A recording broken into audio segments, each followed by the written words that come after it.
चलो, तो अब करते हैं क्या? अप्रोप्रिएशन ऑफ पेमेंट्स की बात है। करें स्टार्ट। देखो, हर टॉपिक की अगर आप थीम समझ लोगे ना, तो आप समझो कि आपके लिए फिर वो चीज बहुत आसान हो गई। आप मल्टीपल टाइम्स जितने टाइम रीड करोगे। मैं ये बात किस बेसिस पे बता रहा हूं कि मुझे पूरा याद है। आ रहा है समझ में? पर पहले दिन नहीं था ना। जब मैंने पहले बार स्टार्ट किया था, पहले दिन तब नहीं था। समझ रहे हैं? ठीक है। उसके बाद याद हुआ। क्लियर है ना? मल्टीपल टाइम्स पढ़ाते पढ़ाते पढ़ाते पढ़ाते खुद भी पढ़ाता। तो है ना? अब 10 साल से तो ये याद ही है। तो मैंने एक बार उसको वो किया कि यार मुझे कैसे याद है। आ रहा है समझ में? मतलब मैं क्या याद करता हूँ कि जो मुझे कंटेंट याद आता है। मतलब मुझे सबसे पहले याद क्या आता है। तो मैंने नोटिस किया कि एक्चुअली में हर टॉपिक की ना एक थीम है। मैं कंटेंट पढ़ा ही नहीं। मैंने सिर्फ हेडिंग पढ़ी, अप्रोप्रिएशन ऑफ पेमेंट्स। और मुझे पूरा याद आ गया। तो मैं तुम्हारे साथ शेयर कर रहा हूँ। शुरू में सब जब टॉपिक स्टार्ट होता है तब मैं तुम्हारे साथ वो शेयर कर रहा हूँ जो एक्चुअली में मैटर करता है और जो यहाँ पर एज इट इज लिखा भी नहीं हुआ है। वो याद आता है और उसके बेसिस पे मैं कुछ भी लिख सकता हूँ। पूरा का पूरा कंटेंट समझ में आया? वो है थीम। और वो हर टॉपिक की है, तुम नोटिस करना। लेक्चर्स हैं तुम्हारे पास, तुम एक बार जा करके तुम नोटिस करोगे ना कि मैं हर टॉपिक के शुरू होने पर कुछ पर्टिकुलर चीजें बताता हूँ। वही मेन है। आ रहा है ये समझ में? वही मेन है। वो याद आ गया, फिर तुम आगे का कंस्ट्रक्ट कर लोगे। है ना? तो तुम जैसे मल्टीपल टाइम पढ़ोगे ना, तो तुम्हें जब याद होगा तो तुम नोटिस करना, तुम्हारे लिए आसान हो जाएगा। है ना? ठीक है। क्योंकि कई बार ये नहीं पता होता ना कि भाई फोकस किस चीज पे करें, याद करने के लिए भी या कैसे। क्योंकि मैं बता रहा हूँ, मैं सबसे बुरा हूँ याद करने के पॉइंट ऑफ व्यू से। मुझे चीजें बिल्कुल याद नहीं होती थी। मेरे को सिर्फ ये रहता था कि भाई वो समझा दो मुझे। क्लियर है? मुझे लॉजिक सही लगते हैं लेकिन मुझे रटना, आई हेट इट। ठीक है। चलो, फिर अप्रोप्रिएशन ऑफ पेमेंट्स की जो थीम है वो क्या है? इसमें मेन बात यह है कि मान लो मैंने किसी से कुछ उधार खरीदा और मल्टीपल टाइम्स खरीदा। ठीक है। मैंने किसी से कुछ उधार खरीदा, 2-3 बार उधार के ट्रांजेक्शन किए। और फिर जब मैंने उसको पैसे चुकाए, तो कौन से वाले चुकाए, ये बात यहां पर इस टॉपिक में कानून तय करता है। समझ रहे हो? मतलब बस इतना ही है ये टॉपिक। ठीक है। तो 3 अलग अलग मैटर्स हैं इसमें कि जब मैंने खूब सारे ट्रांजेक्शन किए और जब मैं पैसे चुका रहा हूँ, तो कौन से वाले चुका रहा हूँ। तीनों मैटर एक बार में बता देता हूँ। सबसे पहले तो मैं डिसाइड कर सकता हूँ। मतलब पहला केस क्या है, जिसमें आई एम डिसाइडिंग पैसे देते समय कि ये कौन से वाले पैसे दे रहा हूँ। ऐसा जरूरी नहीं है कि मैं सबसे पहले वाले पैसे दूं। ऐसा जरूरी नहीं है। मैं चाहूं तो बाद वाला भी दे सकता हूँ, मैं चाहूं तो मिड वाला भी दे सकता हूँ, मैं चाहता हूँ शुरू वाला। तो डिपेंड ऑन मी कि मैं कौन से वाले पैसे दे रहा हूँ। और तो कानून कहता है कि अगर जो पैसे दे रहा है उसने इंडिकेट कर दिया है कि ये कौन से वाले पैसे हैं, तो फिर यही माना जाएगा कि ये वही वाले पैसे। सेकंड केस है कि सामने वाले ने तय कर दिया। मतलब मैंने कुछ नहीं बोला अगर, तो सेकंड केस क्या बना कि उसने इंडिकेट कर दिया कि भैया ये जो पैसे हैं ये मैं इसमें एडजस्ट कर रहा हूँ। आ रहा है समझ में? तो फिर क्या होगा? अब वो जिसमें एडजस्ट कर रहा है वही वाले पैसे मानेंगे। तीसरा केस है, ना मैंने बताया कि पहली डेट के थे कि दूसरी के थे कि तीसरी के थे कि चौथी के थे। ना ही उसने इंडिकेट किया, बस उसने रख लिया। अब इवेंचुअली बाद में लड़ाई हुई कि कौन से पैसे पे किए थे भाई, कौन से नहीं किए थे। तो फिर ये चलेगा कि भैया अब सबसे पहले वाले पैसे पहले पे किए थे। फीफो बोल लो, first in first out type का। कुछ समझ में आ रहा है? आ रही है बात समझ में? है ना? यानी सबसे पहले वाला उधार सबसे पहले चुकाया गया। सिंपल। तो sometimes a debtor owes multiple debts to the same creditor and make single payment not sufficient to discharge all the debts. ऐसा नहीं। Yes. Section 59 to 61 detail how the payment is allocated among debts. Application of payment where debtor indicates debts. मतलब यहाँ पे debtor पहले बता दे रहे कि कौन सा वाले पैसे। रूल क्या है कि अगर डेटर ने बहुत सारी डेट्स में से उसकी थी, उसने पेमेंट करी और एक्सप्रेस या इम्प्लाइड तरीके से उसने बता दिया कि ये उस पर्टिकुलर डेट का पैसा चुका रहा हूं, तो creditor must apply it to that debt if the payment is accepted.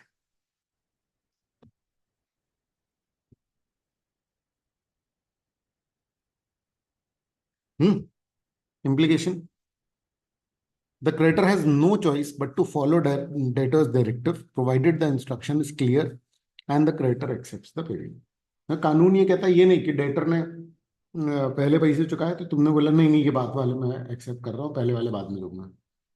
अगर डेटर ने बोल दिया तो सबसे पहले मर्जी किसकी चलेगी? डेटर। क्लियर है? क्लियर है। सेकेंडली क्या हो रहा है ना, ये हो गया अपना। ठीक। तो जैसे डेटर ने बोला use this payment to clear my car loan, मान लो मल्टीपल लोन है, तो क्रेडिटर जो है फिर वो कार लोन में ही इसको एडजस्ट करेगा। सेकंड केस है डेटर इंडिकेट नहीं कर रहा है, रूल ये है कि डेटर ने इंडिकेट नहीं किया है ना, तो और लेकिन क्रेडिटर ने उसको किसी पर्टिकुलर जगह पर लगा लिया है, तो creditor can choose any valid debt even if time barred. अब ये बात क्या है?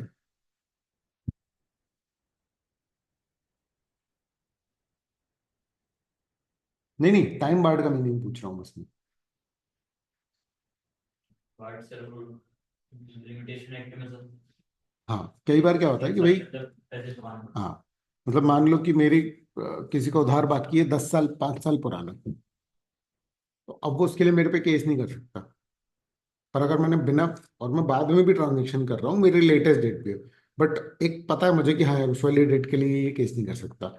मैंने अगर पैसे दिए और मैंने बताया नहीं कि कौन से वाले पैसे चुकाए, पहले तो वाले। क्रेडिटर जो पहले वाले भी वो एडजस्ट कर सकता है।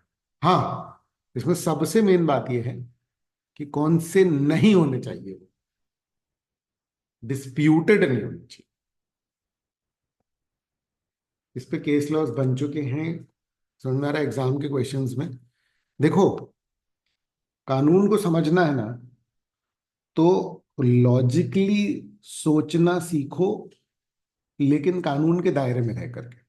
मेरा पॉइंट समझना, मैंने जो प्रॉब्लम्स फेस करी है मैं उस बेसिस पे बता रहा हूँ कि जब मैं बच्चों को बोलता हूँ लॉजिकली सोचो, समझ में आ रही है बात? तो अब भाई हर व्यक्ति का एनवायरनमेंट बचपन से बड़े होने तक का डिफरेंट रहता है, तो आप उस सारे लॉजिक को लगा करके प्रोविजंस कंस्ट्रक्ट करने लगते हैं बच्चे कि अरे ये सही है ये होना चाहिए, ये सही है ये होना चाहिए। ऐसे में हम नहीं समझ पाएंगे कानून। समझ में आ रहा है? कानून में जो लिखा हुआ है वो लॉजिकल है, आप प्रोविजन कंस्ट्रक्ट नहीं कर सकते, पर जो लिखा हुआ है उसको अगर आप लॉजिकली समझ गए कि इसका लॉजिक क्या है, तो आपको बहुत आसानी से याद हो जाएगा। नहीं तो फिर आपको वो डेड रट्टा मारना पड़ेगा। डेड रट्टा मतलब कि मीनिंग नहीं है, लेकिन वो बस याद करो। आ रहा है समझ में? और कानून सीरियसली कोई याद नहीं कर सकता, मतलब इतने बट हैं, इतना सिचुएशन बेस्ड है। आप लॉजिकली सोचो, समझ में रहे मतलब जो है कि भाई डेट जो पुरानी है उसमें वो लगा नहीं सकता, डिस्प्यूटेड है, तो डिस्प्यूटेड है मतलब अब पे लड़ाई सुलझेगी ना। पता चला डिस्प्यूटेड डेट है, डेटर ने पैसे दिए, हमने कहा कि हाँ चलो ये वाले पैसे, तो फिर वो डिस्प्यूट का कोई मतलब ही नहीं निकला ना, वो तो फिर गड़बड़ बात है कि भैया ये वाला मैटर तो अभी, जैसे मान लो मैंने तुमसे गुड्स खरीदे, अब मैं मल्टीपल टाइम्स खरीदता रहता हूँ, मैंने 10 बार तुमसे गुड्स खरीदे, जो सेकेंड टाइम मैंने गुड्स खरीदे थे उसमें कुछ डिफेक्ट, उसके पैसे अभी दिए नहीं, समझ में आ रहा है? 5-6 और डेट्स के पैसे नहीं। जब मैं पैसे दे रहा हूँ तो ऑब्वियस बात है मैं उन 10 में से कोई भी दे दूंगा, लेकिन वो दूसरे वाले के नहीं दे रहा हूँ, तो दूसरे वाले में आपको नहीं लगाना। लेकिन अगर कोई बहुत पुरानी डेट है, वैलिड है, तो फिर उसमें आप लगा सकते हो। आ रहा है ये समझ में? Yes sir. ठीक है। एक चीज समझना, मैंने जो नोटिस किया, बहुत रैंडम सा बता रहा हूँ, 80-90% पढ़ाई मत करना कभी भी, 100% करना। ऐसा मैं क्यों बोल रहा हूँ?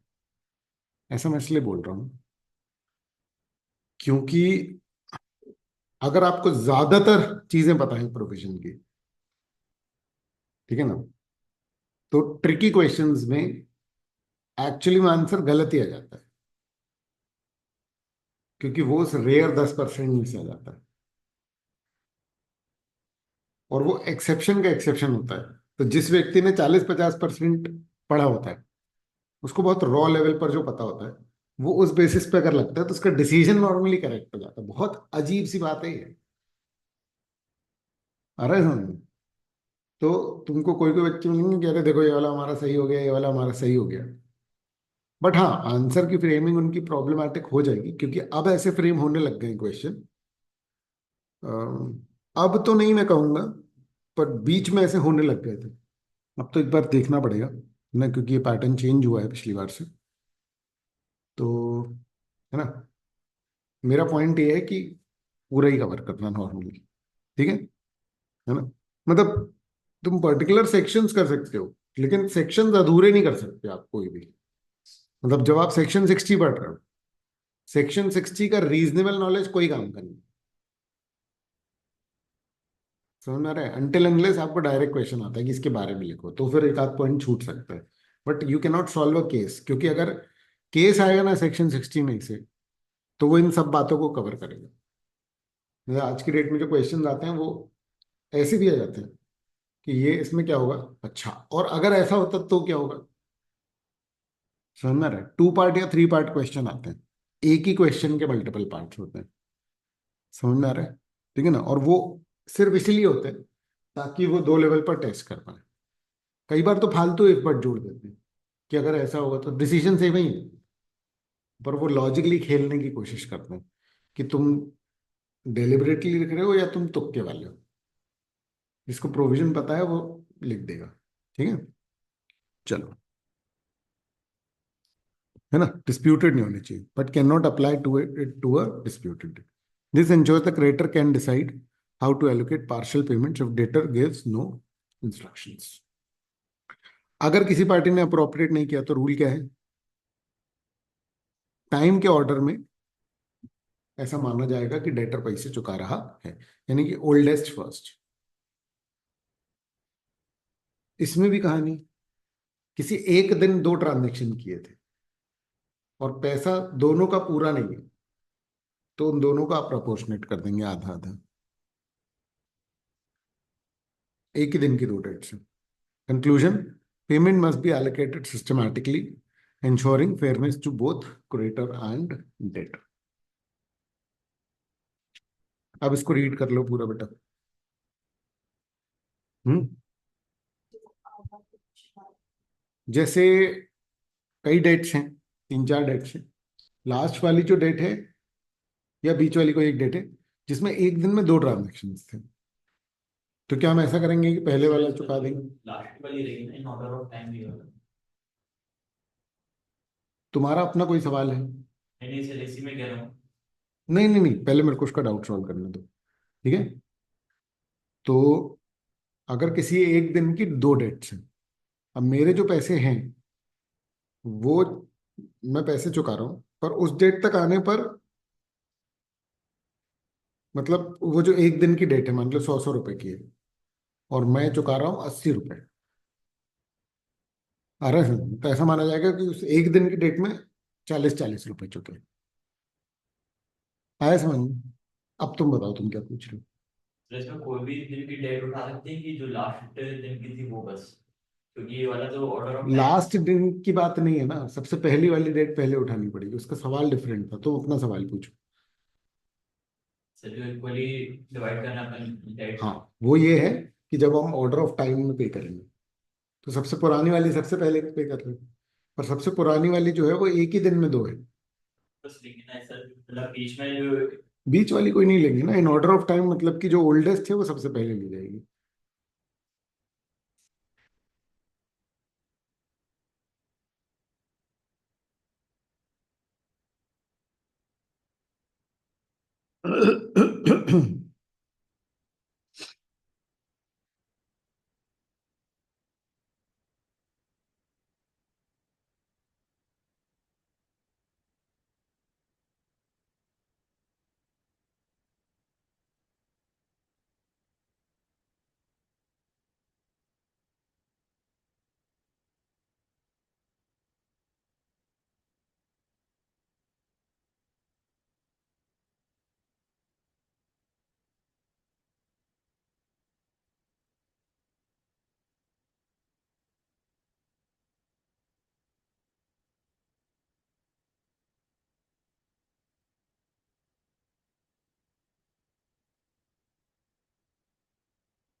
बोलो।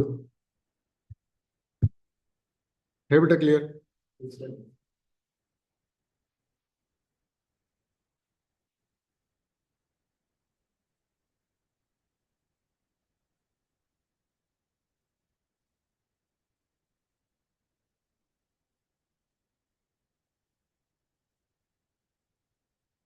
पढ़े आगे, है ना? चलो, contracts which need not be performed. ठीक है, मतलब बने तो थे कॉन्ट्रैक्ट, बट अब निभाने की जरूरत नहीं। बने थे, अब निभाने की जरूरत नहीं। अरे समझ, देखो, आमतौर पर क्या चलता है, भैया जो वादा किया वो निभाना ही पड़ेगा ना यार। आ रहा है समझ? नहीं निभाओगे तो केस होगा आप पे, ऑब्वियसली। क्लियर है ना? तो निभाना पड़ेगा, लेकिन अगर आपसी समझौता करके ये तय कर लें कि ना तुम निभाओ ना हम निभाएं, तो क्या ये चल जाएगा? हाँ, ये चल जाएगा। बट ऐसे और भी केसेस हैं जिसमें कि क्या होता है कि फिर एक पार्टी को परफॉर्म या दोनों पार्टी को परफॉर्म नहीं करना होता है, तो उसके अलग अलग केसेस अपन देखते हैं। सबसे कॉमन केसेस तो यही है, सबसे कॉमन केस तो यही है कि कॉन्ट्रैक्ट किया था, वैलिड कॉन्ट्रैक्ट थे, दोनों पार्टी के ऊपर ऑब्लिगेशन थी, बट अब दोनों ही चाहते हैं कि हम अपना पार्ट परफॉर्म ना करें। म्यूचुअल अग्रीमेंट से at any point of time कोई भी कॉन्ट्रैक्ट कैंसिल हो सकता है। लड़ाई तब है जब एक व्यक्ति जो है वो मुकरे और दूसरा बोले कि नहीं, अब तो कॉन्ट्रैक्ट हो गया है, वो निभाना पड़ेगा। तो ऑब्वियस ही बात है, कॉन्ट्रैक्ट किया है तो निभाना ही पड़ेगा। ये क्लियर है? उसमें भी देखते हैं क्या क्या स्थितियां बनती है। चलो। अंडर सर्टेन कंडीशंस कॉन्ट्रैक्ट में बी डिस्चार्ज। तो ऐसा कॉन्ट्रैक्ट जिसको नहीं निभाने की जरूरत है, इसको क्या बोलते हैं? कॉन्ट्रैक्ट क्या हो गया?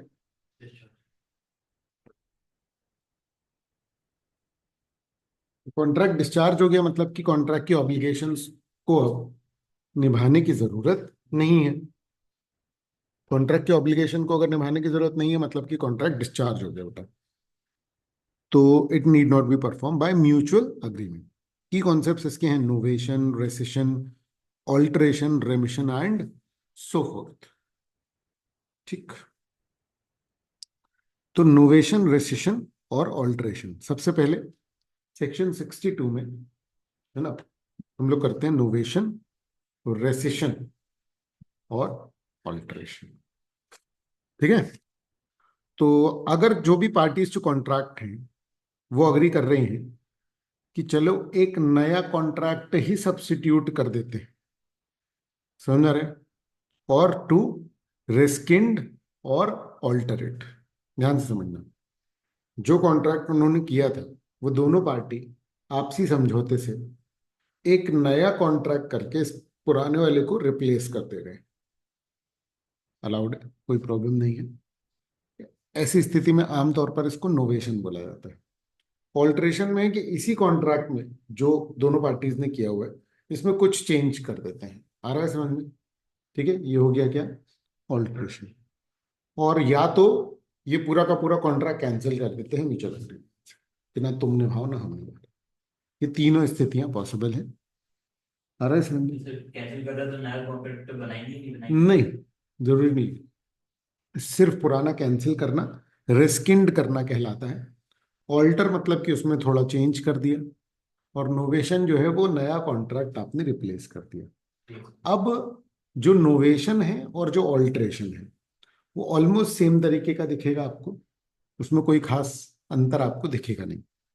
समझ में आ रही है बात? क्यों? क्योंकि दोनों में कॉन्ट्रैक्ट की टर्म्स चेंज हो रही है। अगर मैं ऑल्ट्रेशन भी बोल रहा हूँ तो उस कॉन्ट्रैक्ट में अगर कोई चेंज हो रहा है उसे ऐसा बोला जा सकता है कि ये क्या है। आ रहा है ये समझ में? है ना?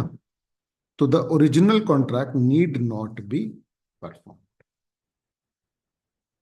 क्लियर है क्या? तो novation, replacing an existing contract with a new one, either involving the same parties or different parties। तो अगर हम एग्जिस्टिंग कॉन्ट्रैक्ट को एक नए कॉन्ट्रैक्ट से रिप्लेस कर दें, सेम पार्टी या डिफरेंट पार्टीज को इन्वॉल्व किए हुए, तो उसे क्या कहा जाएगा? नोवेशन। ठीक है। एक बार नोवेशन हुआ तो old contract will be discharge and no need to perform it. समझ में आ रहा है? और ऑब्वियसली हम ये सारा कब डिस्कस कर रहे हैं? जब सारी पार्टीज अग्रीमेंट में। देखो, एक वो टॉपिक भी हम पढ़ेंगे जिसमें कि एक पार्टी कैंसिल कर रही है कॉन्ट्रैक्ट को, मना कर रही है कि हम नहीं परफॉर्म करेंगे, है ना, दूसरी बोल रही है कि नहीं नहीं नहीं करना पड़ेगा, या एंड ऑल दैट। एग्जाम्पल देखो, ए के सर पे उधार है 1 लाख का। A B C agree that C will pay to B, who accepts 1 lakh from C in place of A's debts. समझ में आ रहा है क्या बात चल रही है? भाई ए के सर पे उधार है, अब तीनों मिलकर के, अच्छा इसको बोलते हैं ट्री पार्टीट अग्रीमेंट।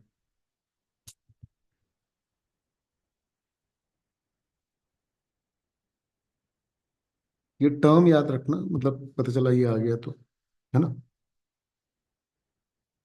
ठीक है। The original contract between A and B is replaced by a new one between B and C A's liability ends.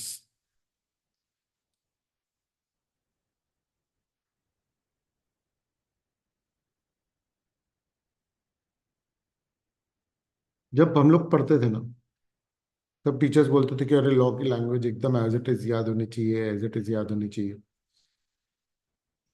तो अब इतने साल पढ़ाने के बाद समझ में आता है कि एक्चुअली में टीचर्स पता है ऐसे क्यों बोलने लगते थे। ठीक है, मतलब मुझे लगता था कि यार अगर मीनिंग सेम है तो क्यों नहीं लिख सकते? ये क्या बात हुई कि भैया आपको याद करना पड़ेगा, तो रट्टा लगाने वाले बात हो। मैं रट्टे के लिए थोड़ा सा वैसे ही रहता था। प्रोविजन रह जाएंगे नई लैंग्वेज में, लेकिन सर वो इस दाम कंफ्यूज हो गया, एक आध तो प्रोविजन रह जाएंगे उसमें। नहीं नहीं नहीं, एक आध दो प्रोविजन रह जाएंगे नहीं, हमारी अपनी लैंग्वेज की टेस्टिंग नहीं।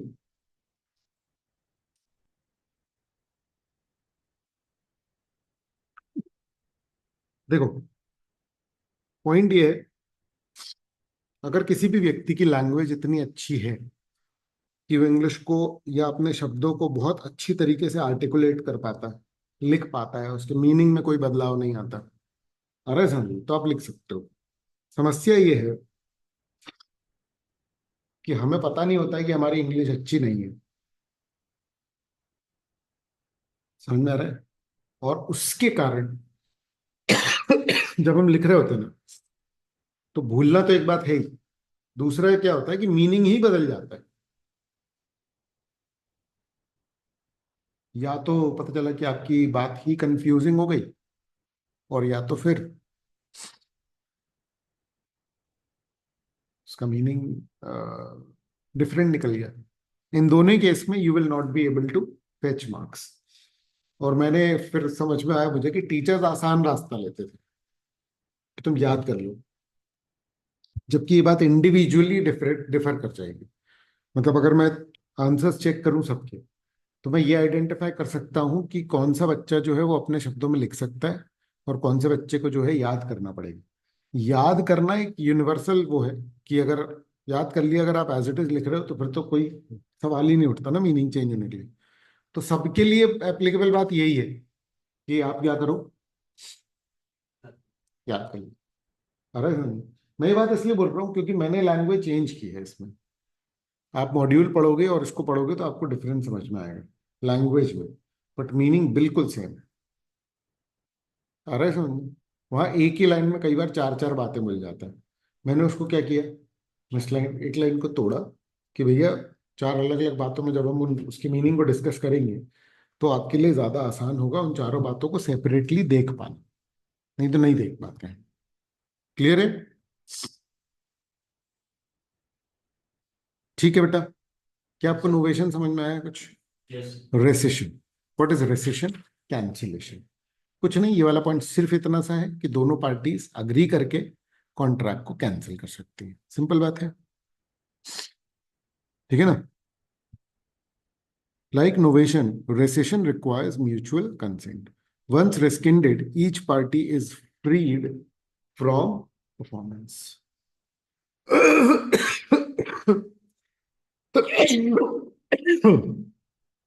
ठीक है? What is alteration? Change. Parties can change the terms of the contract by mutual agreement. Original contract replace हो जाएगा इस नए ऑल्टर्ड कॉन्ट्रैक्ट से। अरे समझ, इसको पढ़ करके आपको लगेगा जैसे नोवेशन पढ़ रहे हो आप, सेम ही बात है, कोई अंतर नहीं है। ऑल्ट्रेशन का दायरा बढ़ा है, नया कॉन्ट्रैक्ट हो चाहे पुराना हो, कोई चेंज कर दिया आपने। अरे समझे, लेकिन पॉइंट ये है कि फिर भैया अलग अलग क्यों है? तो देखो, जैसे कानून लिखा चला आ रहा है उसका कुछ कर नहीं सकते हम। ये एक ही में मर्ज हो सकते थे, या तो फिर ये बाइफरकेशन किया जा सकता था कि न्यू वर्ड सिर्फ किसके साथ जुड़े, नोवेशन के साथ। बट ऑल्ट्रेशन में भी लिख दिया गया, we can not do anything, the parties remain the same, only the terms change. Novation में पार्टी तक चेंज हो सकती है ना? ऑल्ट्रेशन में पार्टी चेंज नहीं होती, पार्टीज सेम रहती है, उनके बीच के जो टर्म्स है वो बदल जाते हैं, है ना? तो novation can involve either new terms और new parties. Alteration only changes terms, not parties. Novation typically replaces the old contract. Alteration modifies certain aspects but keep the core agreement in place. Read करो ये वाला section 62 proper, और जैसे ही हो जाए तो मुझे बताओ, तो फिर मैं आगे बढ़ूंगा, मेरे पूछने का वेट मत करना।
हो गया?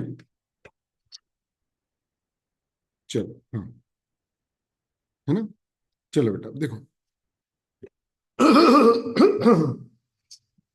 समझो क्या हो रहा है।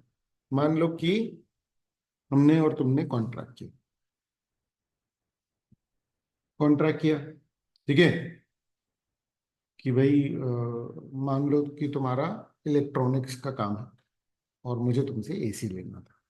नहीं चलो, ये तो हैवी हो जाएगा प्रोडक्ट वाइज।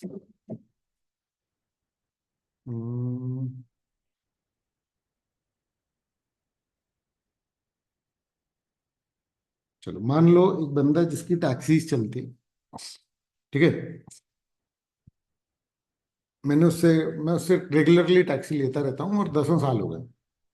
अरे टैक्सी लेता हूँ, कुछ भी चार्जेस होते हैं या कुछ भी होता है तो वो अ, ले लेता है ना, वो हो जाता है बढ़िया, है ना। मेरे को कहीं भी जाना होता है तो मैं टैक्सी ले लेता हूँ। अब क्या हुआ ना कि मैंने बोला कि भैया टैक्सी दे दो। उसने कहा कि भैया हमको 25 साल हो गए बिजनेस करते करते, ठीक है। उसने टैक्सी ले ली मैंने, है ना।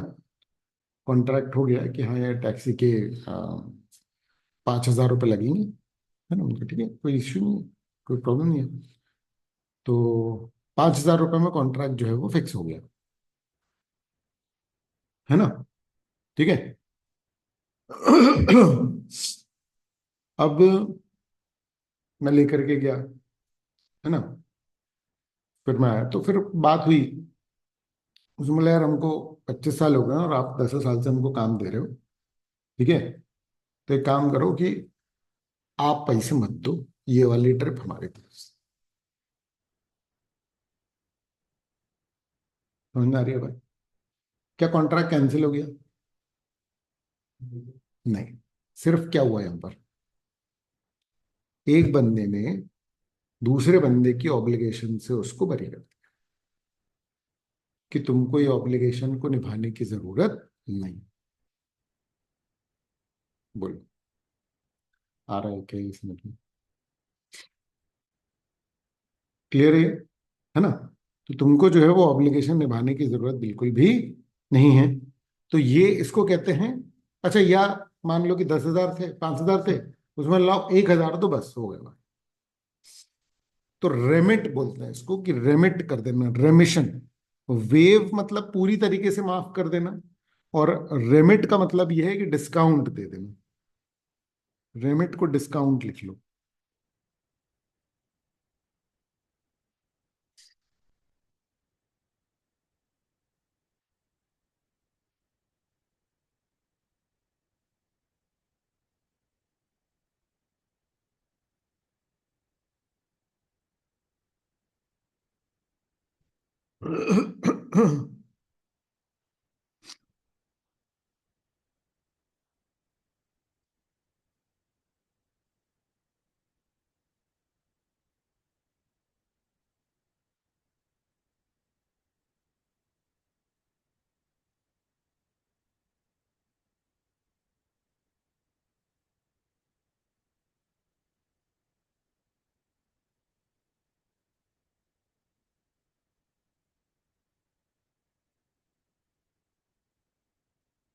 बोलो बोलो।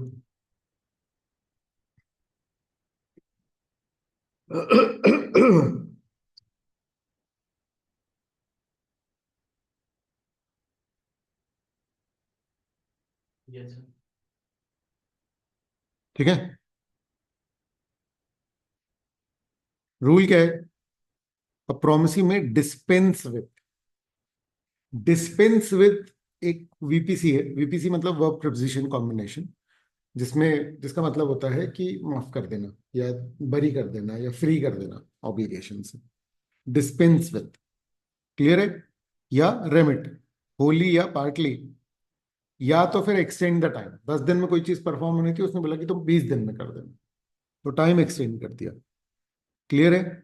और accept any other satisfaction in its place. 5,000 लेने थे, एक ही 1,000 लेकर के वो सेटिस्फाई हो गया।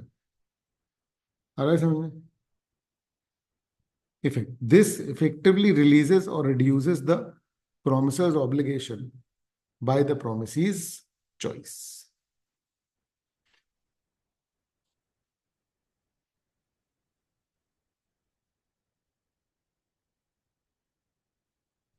मतलब या तो वो रिलीज हो जाता है, और या तो फिर वो जो भी उसको परफॉर्म करना था वो कम हो गया। बेसिकली ओवरऑल टॉपिक क्या चल रहा है कि कब किसी व्यक्ति को अपनी ऑब्लिगेशन निभाने की जरूरत नहीं है, तो जब सामने वाले ने माफ कर दिया तब उसको अपनी ऑब्लिगेशन निभाने की जरूरत नहीं है। ए के सर पे उधार था 5 लाख का, बी ने 2 लाख रुपए लेकर के बोला कि जाओ सारा डेट मार, तो ये क्या है? ये वैलिड कॉन्ट्रैक्ट है, कोई समस्या नहीं।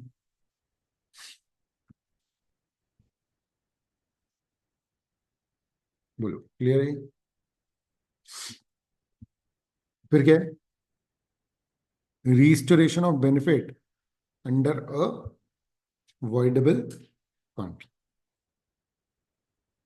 ठीक है, वॉइडेबल कॉन्ट्रैक्ट मतलब कैंसिलेबल। दो पार्टी ने इसको देखो, जैसे कि एक इंश्योरेंस कंपनी है, हमने इंश्योरेंस कंपनी से कॉन्ट्रैक्ट किया, लेकिन एक बीमारी थी, कैंसर था, वो बताया नहीं, इंश्योरेंस कंपनी ने इंश्योरेंस कर दिया। अब जैसे ही पता चला इंश्योरेंस कंपनी को, कह रहे यार कैंसर है, तो फिर इंश्योरेंस कंपनी बोलेगी कि तुमने झूठ बोल करके एक्सेप्टेंस ली, हम इस कॉन्ट्रैक्ट को क्या कर रहे हैं, कैंसिल। तो जब आप उस कॉन्ट्रैक्ट को कैंसिल करोगे, तो अब अगर अगले बंदे ने 10,000 का प्रीमियम दे दिया है, तो क्या करोगे आप? प्रीमियम वापस करोगे, है ना? तो वह ना पार्टी रेस्किंड्स अ वॉइडेबल कॉन्ट्रैक्ट, वॉइडेबल कॉन्ट्रैक्ट था, इंश्योरेंस कंपनी ने कैंसिल किया, तो अदर पार्टी को फिर फर्दर परफॉर्म करने की जरूरत नहीं। बेसिकली कब एक पार्टी को अपनी ऑब्लिगेशन परफॉर्म करने की जरूरत नहीं है? जब पूरा का पूरा बेटा कॉन्ट्रैक्ट ही कैंसिल हो गया हो। But if rescinding party received any benefit, they must restore it to the other side. बोलो बोलो, है क्या ये क्लियर है? क्लियर है?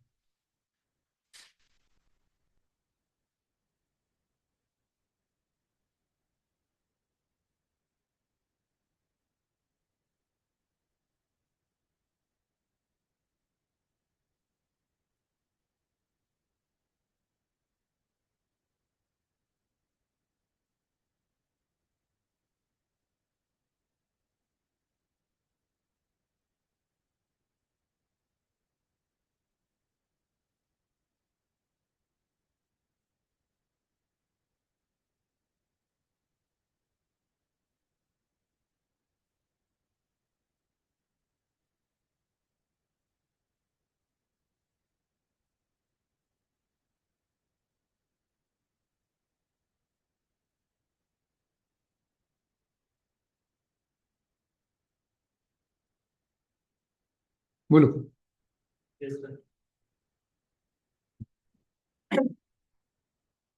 है ना? इंश्योरेंस कंपनी ने नॉन डिस्क्लोजर पे क्या किया? पॉलिसी कैंसिल करी।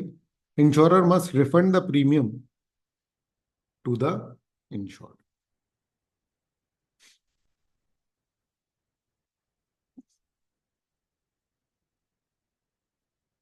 ठीक है। अब अगर मान लो कोई भी बंदा क्या करता है, कोई भी ऑब्लिगेशन रिसीव कर लेता है, और वो अग्रीमेंट जो है वो इवेंचुअली क्या होता है? वॉइड। ध्यान से समझना, ये थोड़ा सा देखो, वॉइड बहुत सारे कॉन्ट्रैक्ट्स होते हैं, लेकिन कई बार क्या है कि वॉइड है, दोनों पार्टी जो कॉन्ट्रैक्ट कर रही है उनको पता नहीं है कि वॉइड है ना? उन्होंने कॉन्ट्रैक्ट कर लिया, फिर परफॉर्मेंस के पहले उनको पता चला यार ये तो वॉइड है। तो अगर एक पार्टी ने परफॉर्म कर दिया कुछ, तो क्या करना पड़ेगा? क्या होगा? वापस मिल जाएगा। सिंपल बात है, क्लियर है? तो कोई सर्विस वगैरह होगी? तो फिर क्वांटम में रूट करके एक पर्टिकुलर रूल है, वो लगता है। अरे समझ, क्योंकि वो चीज वापस तो हो नहीं सकती, तो उसका उतना कॉम्पनसेशन मिल जाएगा। समझ में आ रही है बात? और अगर वो नहीं दे सकता तो फिर तो वो कैंसिल ही, क्योंकि एनफोर्सेबल तो है नहीं, आप केस तो कर नहीं सकते, कॉन्ट्रैक्ट तो हुआ नहीं। अरे समझ, ठीक है ना? आपकी जो चीजें गई है ना, वो आप ले सकते हैं। बाकी अगर अग्रीमेंट वॉइड था, अगर आपने सर्विस दी है, तो फिर तो कुछ नहीं हो सकता। नहीं, क्वांटम में रूट भी नहीं लगेगा इसमें। चलो ठीक है, अभी बताता हूँ मैं इसको। क्वांटम में रूट में ये होता है कि जितना आपने कर दिया है उतने का आप ले सकते हो वापस, लेकिन अगर वो अग्रीमेंट डिवाइड है तो फिर तो कुछ नहीं मिलने वाला। क्लियर है? ये अच्छा क्वेश्चन था। अरे समझ में, obligation of person receiving advantage under a void agreement और कॉन्ट्रैक्ट दैट बिकम्स वॉइड। दो चीजें हैं। एक तो अग्रीमेंट वॉइड था, ये पता बाद में चला, और एक कॉन्ट्रैक्ट जब बना तब वैलिड था, किसी कारण से इवेंचुअली वो क्या हो गया बेटा, void। when an agreement is discovered to be void or when a contract becomes void, any person who has received any advantage under it must restore it or make compensation। Read करो इस line को एक दो बार।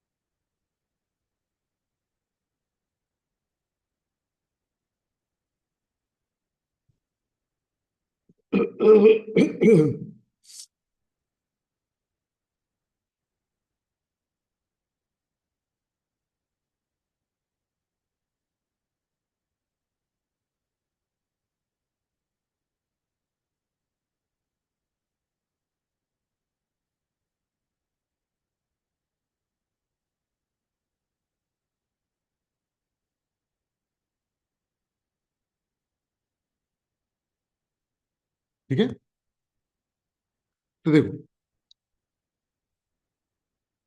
ठीक है, अगर एक agreement पता चला बाद में कि वो वॉइड था, है ना, वो था ही वॉइड, पता बाद में चला, या फिर एक कॉन्ट्रैक्ट जो कि इवेंचुअली क्या हो गया बेटा, वॉइड, तो उस अग्रीमेंट में या उस कॉन्ट्रैक्ट में अगर कोई बेनिफिट का आदान प्रदान हो चुका है तो उसे वापस करना पड़ेगा बेटा। इस चीज को ना एक और वर्ड से बुलाया जाता है रेस्टिट्यूशन।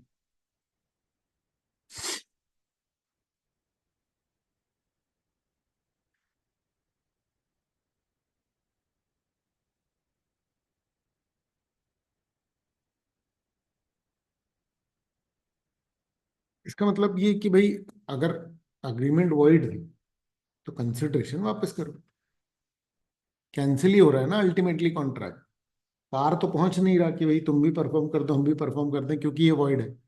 अब हमें पता नहीं था या तो फिर कॉन्ट्रैक्ट वॉइड हो गया, तो अगर मैंने कुछ उसके पैसे दे दिए हैं या कुछ भी गुड्स दे दिए हैं तो फिर वो क्या होंगे, वो वापस आएंगे। बोलो इसको, रेस्टिट्यूशन को। रेस्टिट्यूशन नाउन की तरह है। आ रहा है समझ में? मतलब ये ऐसे यूज होगा कि this is known as restitution, या फिर ये ऐसे होगा कि restitution is where a person returns the benefit received under a contract which becomes void or discovered to be void, it was void right from the beginning, or a contract which became void eventually without before the performance of all the parties।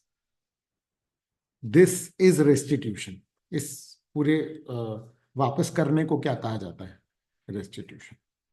तो agreement जैसे void है तो अनएनफोर्सेबल है, हाँ, तो मतलब party में obligation है नहीं कि उसको रिटर्न करनी पड़ेगा। ये बिल्कुल सही सवाल है, देखो ध्यान से समझो।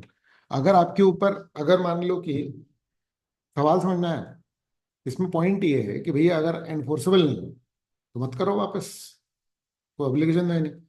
पर एक्चुअली में अगर आपने किसी से कुछ पैसे ले लिए, समझ में रहे, जो कॉन्ट्रैक्ट था वो इनवैलिड, पर ये जो आदान प्रदान हुआ है ये तो कवर होगा ना कहीं पर। एक पर्टिकुलर टॉपिक अपन लोग पढ़ेंगे क्वाजी कॉन्ट्रैक्ट।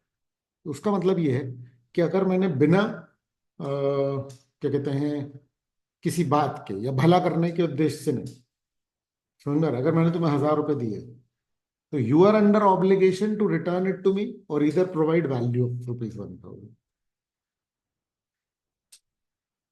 नहीं आया समझ में?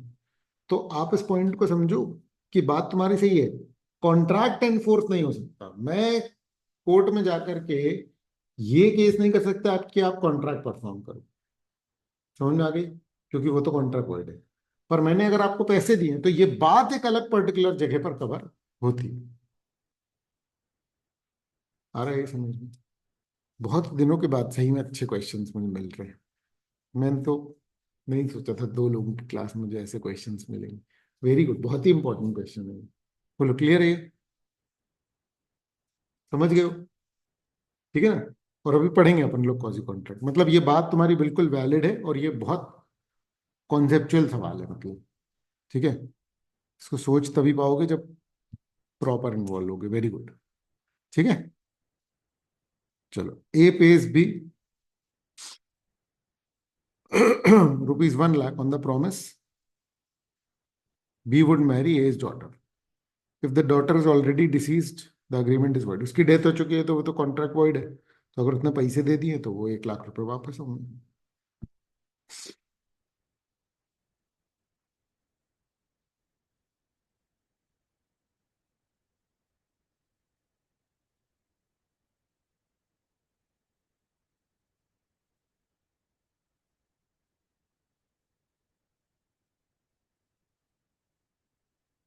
क्लियर है? Already decision. Death, disease death को बोलते हैं। नहीं आया समझ?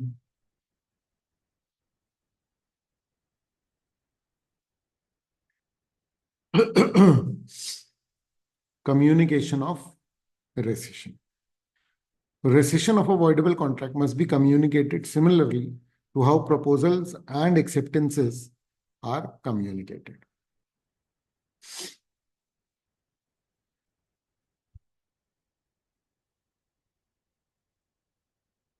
समझे क्या बात चल रही है? जब भी मैं कॉन्ट्रैक्ट कैंसिल करूंगा तो मुझे क्या करने की जरूरत है? बताना पड़ेगा ना। कैंसिलेबल कॉन्ट्रैक्ट्स ऑटोमेटिक कैंसिल नहीं होते।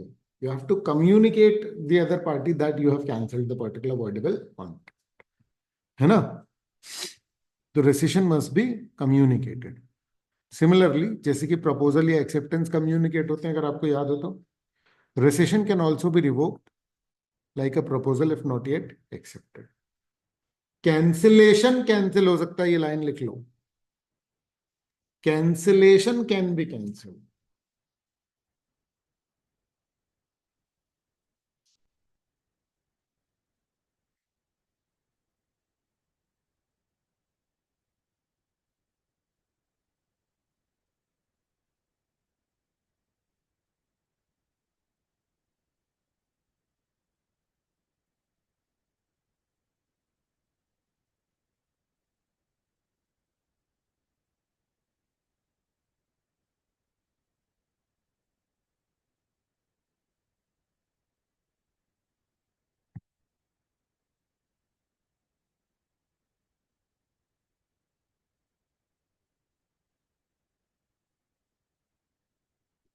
How the proposal and acceptance are communicated. How the Proposal and acceptance are communicated. हाँ, प्रपोजल एक्सेप्टेंस कम्युनिकेट कैसे किए जाते हैं? सर जैसे एक्सेप्टेंस इम्प्लाइड फॉर्म में थी। एक्सेप्टेंस एक्सेप्टेंस इम्प्लाइड फॉर्म में कंडक्ट से होती है। कंडक्ट से थी, तो सर ये रेसिशन कैसे होगा सर इम्प्लाइड फॉर्म में? कंडक्ट से होगा ना। देखो समझो, जैसे मान लो दुकान वाले को तुमको कोई चीज नहीं बेचनी तो वो तुमसे छीन लेगा। नहीं आया समझ में? है ना? देखो कंडक्ट का तो कुछ नहीं बोल सकते ना। समझ में आ रहा है? वो कैसे भी कम्युनिकेट हो सकता है, एक्सप्रेशन तक से ये कम्युनिकेट हो जाता है। क्लियर है ना? ठीक है, चलो। अब effect of neglect by promising to provide facilities. Example समझो, ठीक है ना? जैसे ए को बी का घर रिपेयर करना था, पर वो उसको घर दे तो वो रिपेयर करेगा। याद है हम लोगों ने ये पढ़ा था। मान लो कि मैंने कारपेंटर से बोला कि भैया मेरे लिए एक शू रैक बना दो, मैं उसको लकड़ी ही नहीं दे रहा, तो वो अपना काम नहीं कर पाएगा ना भाई। तो if promisee neglects or refuses to provide reasonable facilities for performance, the promiser is excused for any non-performance caused by that neglect or refusal. Apprentice है, अप्रेंटिस मतलब ट्रेनी। तो ट्रेनी अगर मान लो कि क्या कर रहा है, सीख नहीं रहा, तो टीचर की गलती नहीं है। आ रहा है समझ में?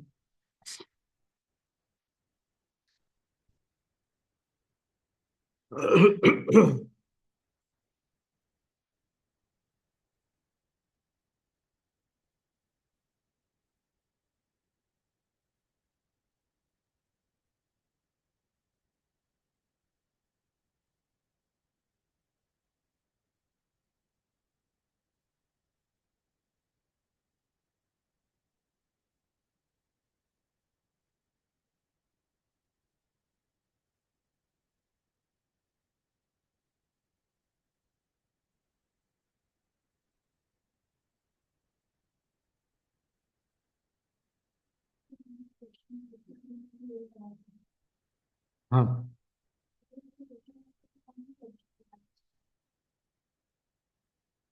क्वेश्चन पे डिपेंड करता है। देखो, ये हम कौन सा ध्यान से सुनो बेटा, ठीक है? तुम लोग बहुत ही अच्छे से पढ़ रहे हो, मुझे तो ऐसा लगता है। ठीक है ना? देखो, ये बहुत ही इंपॉर्टेंट सवाल है, और ये थ्रू आउट, मतलब ये तो सवाल ऐसा है जो पूरे एक्ट के किसी भी जगह पर इंपॉर्टेंट है। समझ में आ रहा है? मतलब सिर्फ ये इस सेक्शन के लिए नहीं है। कभी भी कंफ्यूजन, हमेशा दोनों सेक्शन लिख करके आना, ये चीज याद रखो। ठीक है? अगर कंफ्यूजन वाला मैटर है, लेकिन बहुत सारी जगहों पर सिर्फ कंफ्यूजन दिखता है, एग्जैक्टली होता नहीं है। जैसे ये टॉपिक क्या चल रहा है? ये टॉपिक चल रहा है कि अ, परफॉर्मेंस। नहीं, मतलब वही परफॉर्मेंस में ये ऐसे चल रहा है कि डिस्चार्ज कब हो जाएगा, मतलब कब आपको अपनी ऑब्लिगेशन नहीं निभानी है। और उस समय हम लोग क्या पढ़ रहे थे? मतलब उस समय जो ओवरऑल टॉपिक है ना, वो अलग चल रहा था।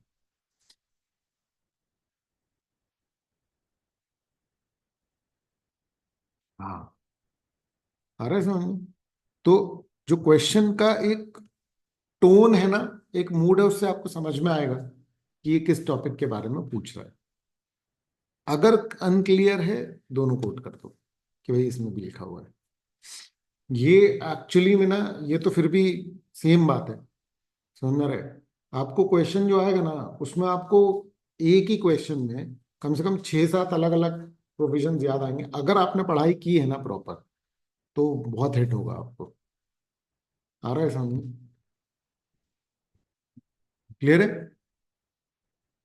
चलो, अगेन ये टॉपिक भी वही है, डिस्चार्ज ऑफ अ कॉन्ट्रैक्ट। ठीक है?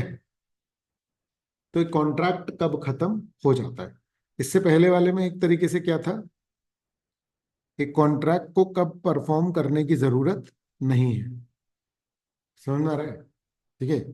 अब भी वही है, लेकिन अब पॉइंट ये है कि कॉन्ट्रैक्ट खत्म हो जा रहा है, कब कॉन्ट्रैक्ट खत्म हो जाएगा। ऑलमोस्ट एक ही बात है, लेकिन पिछले वाले टॉपिक में ये भी कवर्ड था कि कॉन्ट्रैक्ट जिंदा है, सिर्फ एक को परफॉर्म करने की जरूरत नहीं है। आ रहा है समझ में? कवर उसमें सारे ही हो गए, इसमें भी हो रहे हैं, तो इसमें मल्टीपल प्रोविजन सेट होंगे। मतलब सेम सेम बातें मिलेंगी आपको इसमें। A contract is said to be discharge when the obligation created by it come to an end. मतलब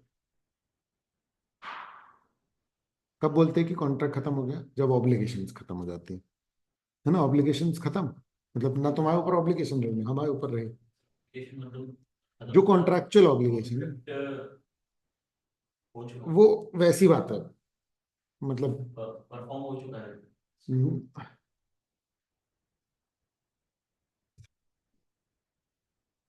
ये तो पहला पॉइंट है ना। सुनो मेरी बात सुनो, हम लोग ये पढ़ रहे हैं कि कॉन्ट्रैक्ट कब खत्म हो जाता है, तो हम बोल रहे हैं कि जब ऑब्लिगेशंस खत्म हो जाते हैं। ऑब्लिगेशंस खत्म करने का एक तरीका है कि परफॉर्म कर दो, ये पढ़ेंगे अभी अपन, पहला पॉइंट ये है। आया समझ में, है ना?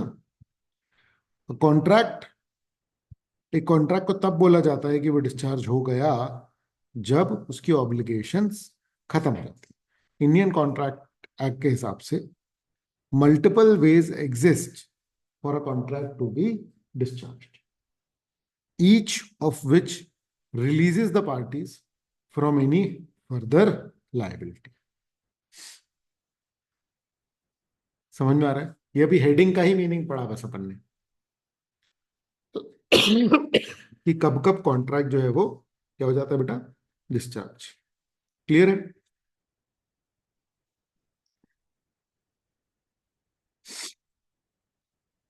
तो पहला है डिस्चार्ज बाय परफॉर्मेंस, सबसे कॉमन।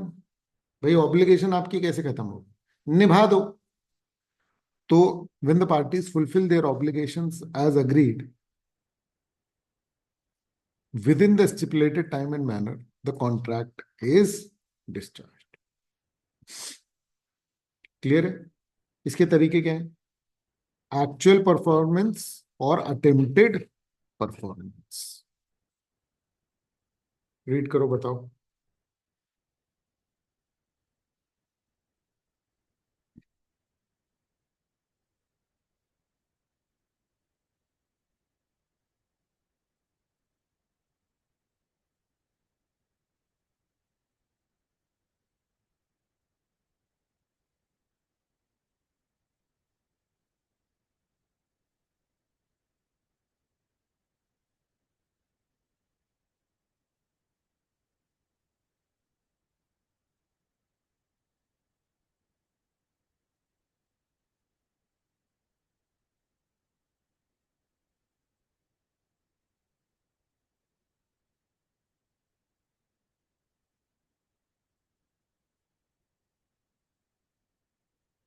पढ़ लिया? Examples, a contracts to sell his car to b, as soon as a delivers the car, b pays the price। Contract खत्म हो गया एक्चुअल परफॉर्मेंस से। ए ने टिम्बर सप्लाई की बी को, बी रिफ्यूजेस टू एक्सेप्टेड, क्या है ये? Attempted performance. मतलब ऑब्लिगेशन तो खत्म हो गए। बोलो।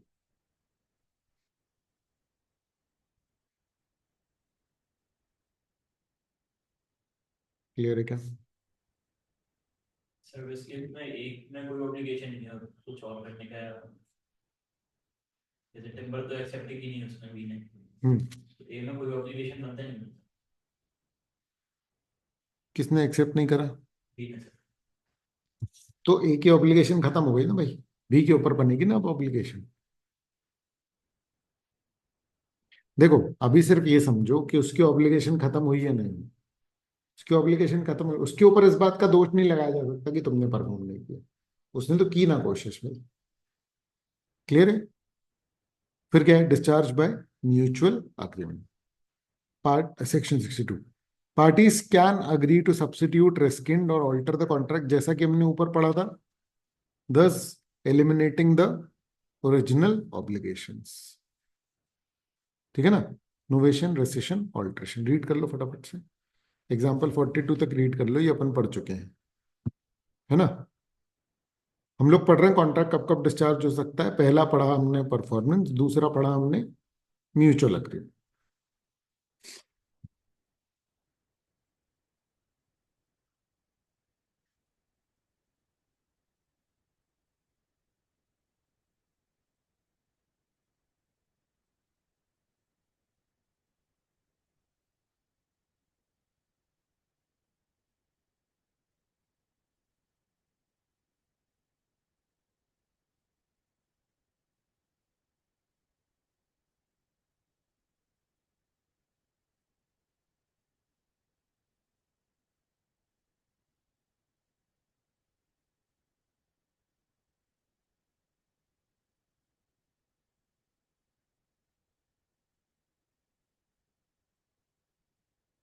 हो गया? ठीक है। अब और कौन कौन से कारण, और कौन कौन से चीजों के कारण कॉन्ट्रैक्ट जो है वो कैंसिल हो जाता है? तो एक जो कॉमन बात है वो क्या है बेटा? इम्पॉसिबिलिटी ऑफ परफॉर्मेंस मतलब अगर कॉन्ट्रैक्ट का परफॉर्मेंस इम्पॉसिबल हो गया तो कॉन्ट्रैक्ट बेटा क्या हो जाएगा? Contract is discharge if it's performance is impossible physically और लीगली। इनिशियल इम्पॉसिबिलिटी यानी कि एक ऐसा कॉन्ट्रैक्ट जो कि शुरुआत से ही बेटा क्या था? Impossible. Contract is void if impossible from the start. A promises B he will discover a treasure by magic.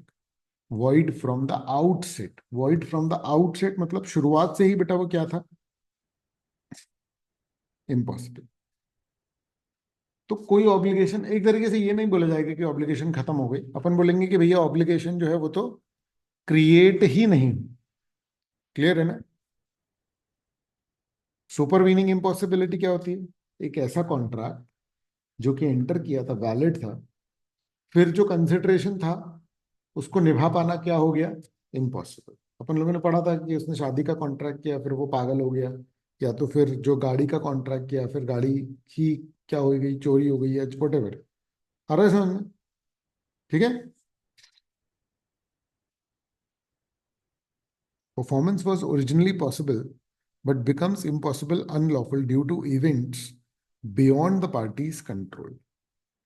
The new law, destruction of subject matter, outbreak of war, serious illness, ये चारों अलग अलग case laws को बता रहे हैं बेटा।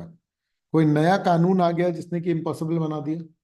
जो सब्जेक्ट मैटर था ये इसमें जो दिए गए हैं उसके हिसाब से बता रहा हूँ। ए जो है एक्स ने वाई को घोड़े बेचने की बात की, घोड़ा मर गया पहले ही, या बाद में मरा तो कॉन्ट्रैक्ट वॉइड हो गया, पहले मरा हुआ था तो अग्रीमेंट वॉइड है।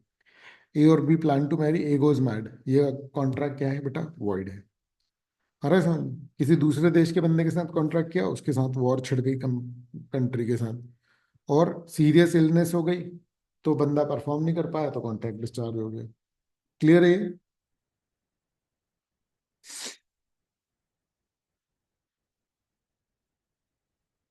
बोलो।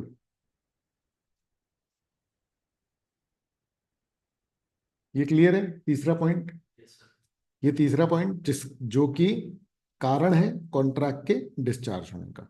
कॉन्ट्रैक्ट कैसे कैसे डिस्चार्ज होता है?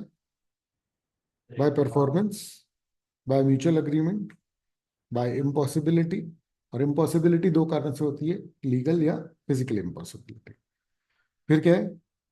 Discharge bye lapse of time, मतलब लैप्स ऑफ टाइम बोले तो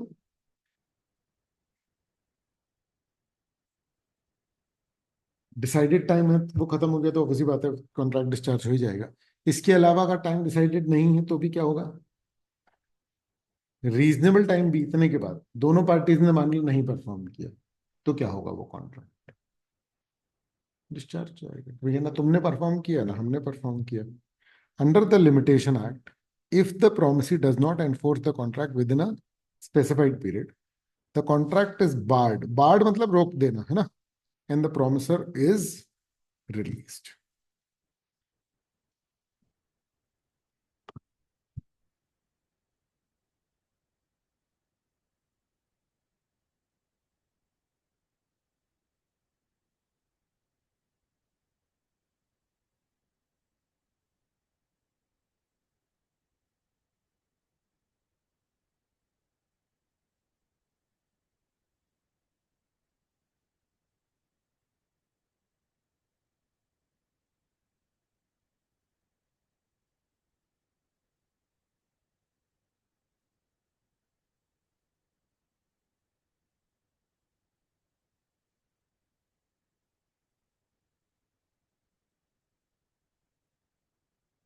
creditor must sue within 3 years।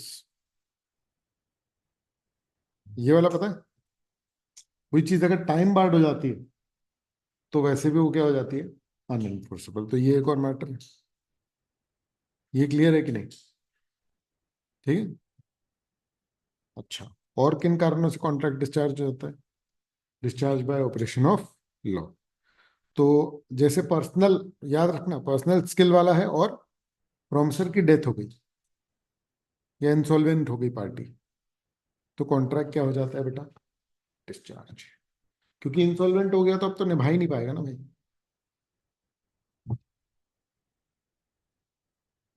ठीक है। Insolvency laws can release an insolvent from debts. अब बचे ही नहीं है पैसे तो कैसे निपटा लोगे? फिर तो कॉन्ट्रैक्ट को डिस्चार्ज होना ही पड़ेगा ना। तो discharge by lapse of time था, हम्म। तो उसमें सर एक पार्टी ने परफॉर्म कर दिया है, हम्म। जैसे कोई कॉन्ट्रैक्ट कॉन्ट्रैक्टर्स में एक पार्टी ने अपना ऑब्लिगेशन। वो केस करेगी ना फिर, ये मैटर अलग हो गया। मेरा पॉइंट समझो। अगर टाइम बहुत ज्यादा बीत गया, सामने वाली पार्टी ने परफॉर्म नहीं किया है, और अब कोई औचित्य भी नहीं बनता, मतलब मान लो कोई लॉजिक भी नहीं बनता उसके परफॉर्म करने का, तो कॉन्ट्रैक्ट डिस्चार्ज हो गया। ये वाला सेक्शन कह रहा है कि कॉन्ट्रैक्ट क्या हो गया? डिस्चार्ज। अब दूसरा सवाल ये है कि क्या पहली पार्टी ने जो परफॉर्म कर दिया उसका क्या होगा? ये दूसरे सेक्शन से गवर्न होगा, डैमेजेस वगैरह, कि मैंने जो परफॉर्म कर दिया उसका पैसा मुझे मिलेगा, ये गुड्स हैं तो गुड्स वापस मिल जाएंगे, या वट एवर। आया समझ में? जब भी कोई केस होता है ना किसी पे, तो आप ऐसा नोटिस करोगे कि उस पर ना कोई एक बात नहीं होती कि देखो ये गलत किया उसने। समझ में आ रहा है? तो मैं से सुनोगे, कभी भी नोटिस करोगे, तो बोलते हैं कि देखो कौन कौन सी धाराएं लगाई गई हैं। इसका मतलब ये होता है कि कौन कौन से सेक्शंस लगे हैं। मतलब प्रैक्टिकली एक सेक्शन पे बात नहीं हो रही होती, फोकस एक सेक्शन पर हो सकता है। किसी ने किसी को मारा पीटा, तो उस पर सिर्फ क्या कौन सी होती है मार पिटाई की, 302 या 307 जो भी है उसमें से, है ना? 307 लगी मान लो, तो सिर्फ 307 नहीं लगती है, बहुत सारे दूसरे सेक्शंस भी जो है वो लगाए जाते हैं। समझ में आ रहा है? आप जब पूरा कानून पढ़ते हो ना कोई भी, तब आपको पता चलता है कि भैया क्या क्या जुर्म। तो मारने पीटने के दौरान अगर मान लो उसने सर पे मारा, उसका अलग सेक्शन है। समझ में आ रहा है? तो फिर वो सेक्शन भी क्या हो जाएगा? हिट हो जाएगा। समझ में आ रहा है? किसी को मारा वो अलग है, किसी को जान से मारने की कोशिश की वो अलग है। पॉइंट समझ रहे हो? ठीक है। Discharge bye breach of contract. Breach of contract बहुत सिंपल है। होता यह है कि एक ने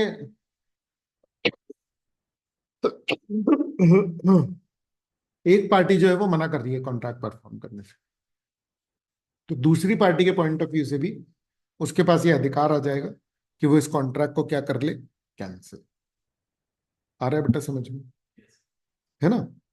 इफ वन पार्टी डिफॉल्ट्स और fails to perform on the due date or refuses to perform before the due date, the injured party may treat the contract as discharged and claim damages.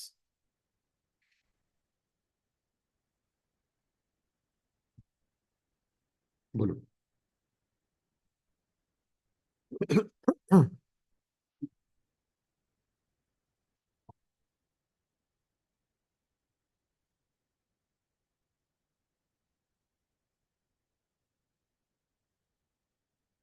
A fails to deliver rice on 1 June to B, जो कि एक actual breach है।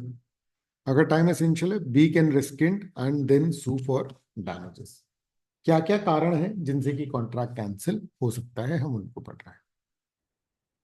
तो एक ने breach कर दिया, तो दूसरा भी क्या कर सकता है? कॉन्ट्रैक्ट को कैंसिल कर सकता है और फिर वो डैमेजेस मांग ले। ये भी एक कारण है जिससे कि कॉन्ट्रैक्ट कैंसिल हो सकता है। ठीक है। रेमिशन हम लोग पढ़ चुके हैं बेटा, तो ये सेम ही बात हो गई जो हम लोगों ने रेमिशन में पढ़ा था। क्लियर है कि अगर एक पार्टी ने दूसरे को कम परफॉर्मेंस पे उसकी पूरी परफॉर्मेंस से ही क्या कर दिया? माफ कर दिया।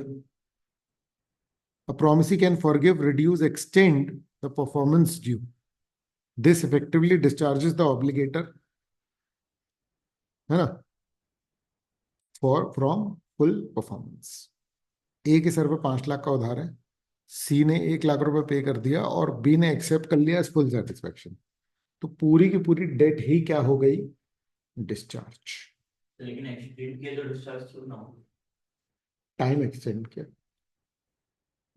टाइम एक्सटेंड किया तो पुराना 10 दिन में निभाना है, वो हो गया ना discharge.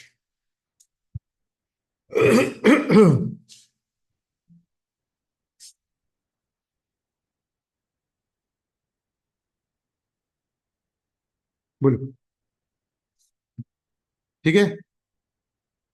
Effect of promisee's neglect to offer facilities. If the promisee neglects or refuses to perform or to provide reasonable facilities for the promiser's performance, ठीक है, the promiser is excused from any resulting non-performance. समझ में आ रहा है? Same बात है जो हम लोग पढ़ चुके हैं। भाई अगर हम आपको पूरी प्रॉपर फैसिलिटीज ना दे पाए, बात हुई थी वही कि मेरे को रैक बनवाना था, लकड़ी मैं दूंगा, मैंने लकड़ी दी नहीं तो भैया फिर क्या होगा? कॉन्ट्रैक्ट थोड़ी ना परफॉर्म हो पाएगा। तो if an apprentice refuses to learn, teacher cannot be held liable. A must repair B's house, but B won't give A access. तो A का नॉन परफॉर्मेंस जो है वो क्या हो जाएगा बेटा? एक्सक्यूज। क्लियर है? क्लियर है?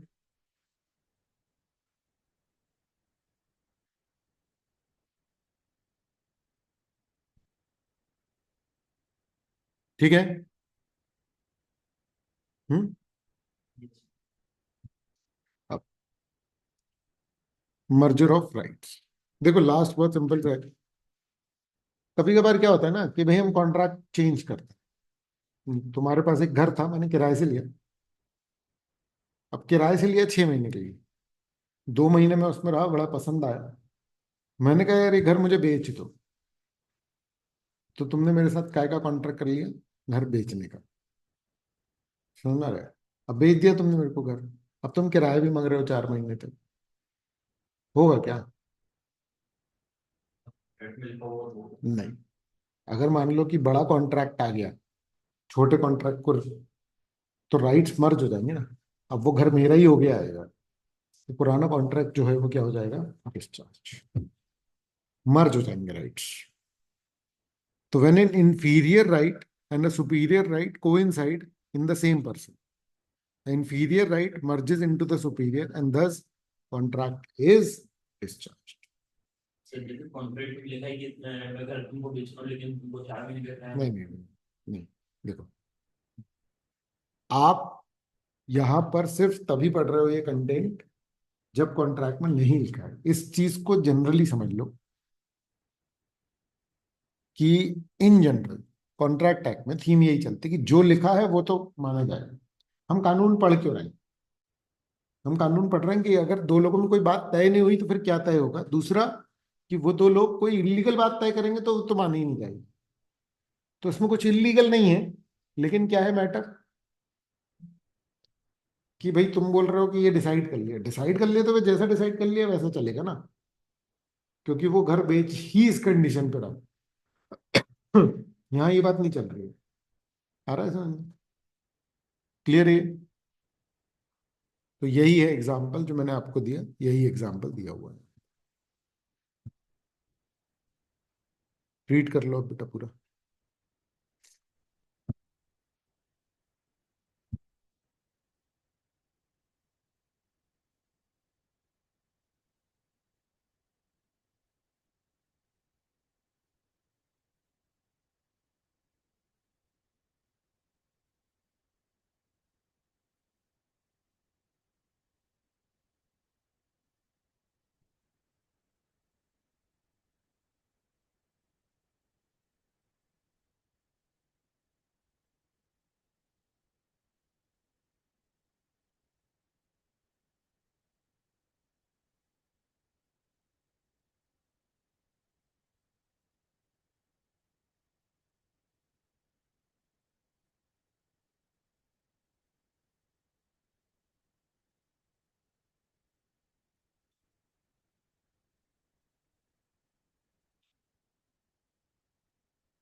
अरे तुम लोग के में क्वेश्चंस भी है ना?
ठीक है,